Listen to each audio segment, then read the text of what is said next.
Assalomu alaykum hurmatli televizor ko'rguvchilar. Uyg'ur televiziyasining kundalik xabarlarini ko'rishingizni qarshi olamiz. Amerika-Xitoy savdo kelishimi va Amerika-Iran krizisining orasida qolgan Uyg'ur kishilik huquq qonun loyihasi.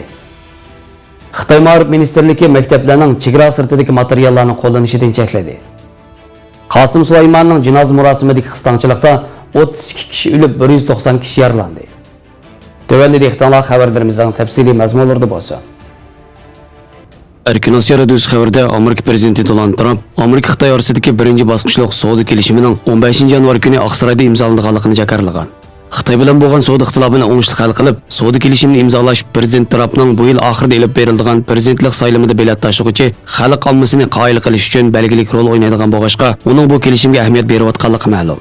Birinchi bosqichliq savdo kelishimi imzolangan taqdirda buning Amerika hukumatining kishilik huquq, diniy erkinlik qatorliq masalalarda Xitoyga qaratgan tanqidiy pozitsiyaga qanday ta'sir ko'rsatadiganligi, bo'libmi Uyg'urlar uchun muhim ahamiyatga ega bo'lgan Uyg'ur kishilik huquq qonun loyihasining ma'qullanishiga qanday ta'sir paydo qiladiganligi diqqat qo'zg'ayotgan masalaga aylangan.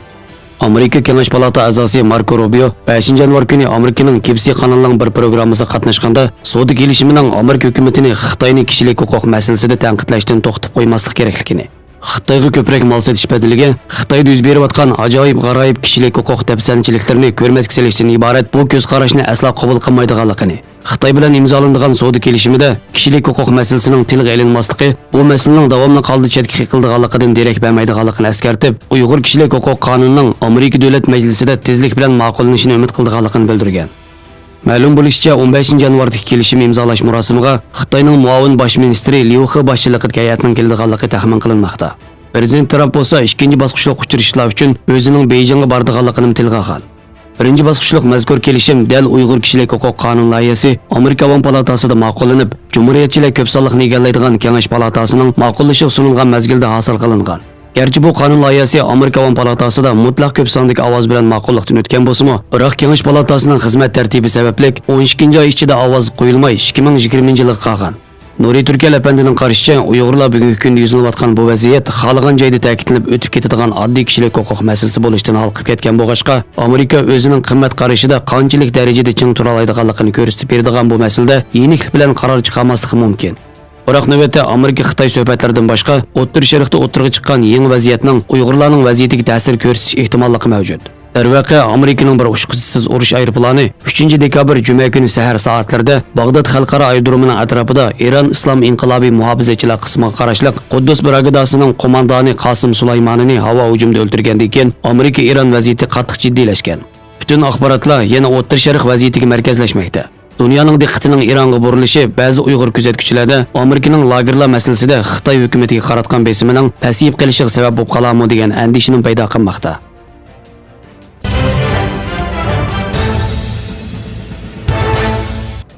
Yaqinqi yillardan buyon Xitoy hukumati izchil aktivlik bilan majburiyat ma'rif o'qish materiallarini tekshirish olib borgan. 7 yanvar kuni Xitoy Ma'rif ministerligi uqtirish tushirib, majburiyat ma'rif maktablarda chegara sirtidagi darslik materiallarni ishlatishdan cheklagan. Agar odatdagi universitet, kasbiy maktablar chegara sirtidagi o'qitish materiallarini ishlatishga to'g'ri kelsa, cho'qim davlatning munosabatlik siyosat belgilamasi bilan ijro qilinishini talab qilgan. Uqtirishda yana o'tir boshlang'ich darslik boshqarish tizimiga asosan maktablarda tanlab ishlatish natijasiga qattiq amal qilib, yerlik va maktablar o'z oldiga tuzib olgan o'qitish materiallari orqali davlat bir tutash tuzib bergan o'qishlikni almashtirishga, foydalanishga bo'lmaydiganligini bildirgan. Shuning bilan bir vaqt yana kasbiy maktablarning darslik boshqarish chorasi, odatdagi oliy maktablarning darsliklarini boshqarish chorasi qatorliq tuzumlarni e'lon qilgan.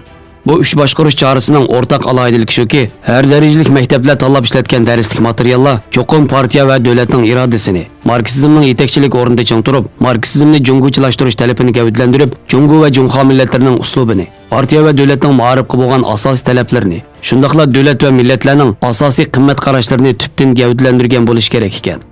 O'tgan yil oktyabr oyida Xitoy Ma'rif ministerligi har qaysi o'rta boshlang'ich maktablarning kutubxonalarini tekshirib, aniqlash uqtirish tushirib, davlatning birlik, egilik huquqi va zamin butunligiga ziyon yetkazadigan atalmish milliy uyushmanlik huquqini qilish, xorobiy kitoblarga zarba berish faoliyatini qanot yaydirgan.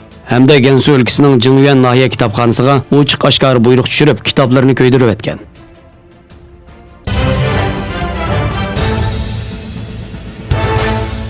İran İnqilab muhofizatchilari qismiga qarashli Quddus armiyasi qo'mondoni Qosim Sulaymonning Qirman shahrida o'tkazilgan janoza marosimida qisqanchilik yuz berib, 32 kishi jonidan ayrilib, 190 kishi yarador bo'lgan. İran Ciddi Yordam İdaresi Başlığı Pir Hüseyin Qulvand davlat televiziyasiga bergan bayonotida dastlabki aniqlangan sonliq ma'lumotlarga asoslanganda ilgari 35 deb e'lon qilingan o'lganlar sonining 32 deb tuzatilganligini, yaradorlar sonining 45 dan 190 kishiga chiqqanligini bildirgan. Qasim Sulaymonning jinozasi poytaxt Tehronda tuni kuni o'tkazilgan bo'lib, murosimdan keyin yurti Qirmonga yo'llangan edi. Qirmonda jinoza murosimi o'tkazilgan joyga shahar markazi va atrofdagi joylardan nurg'un kishi qatnashgan bo'lib, Iron inqilob muhofazachilar qismining bosh qo'mondoni Husayn Salami murosimdagi nutqida intiqom olishini ta'kidlagan. Amerika Davlat Mudofaa Ministrligi Iron inqilob muhofazachilar qismiga qarashli Quddus armiyasi qo'mondoni Qasim Sulaymonining 3-yanvarda Iroqning poytaxti Bag'dodda olib berilgan Amerika havo hujumida o'ldirilganligini e'lon qilgan edi. Xabarlarimizni ko'rganinglarga rahmat. Ko'rishguncha omon bo'linglar. Xayr xo'sh. Allohga omonat.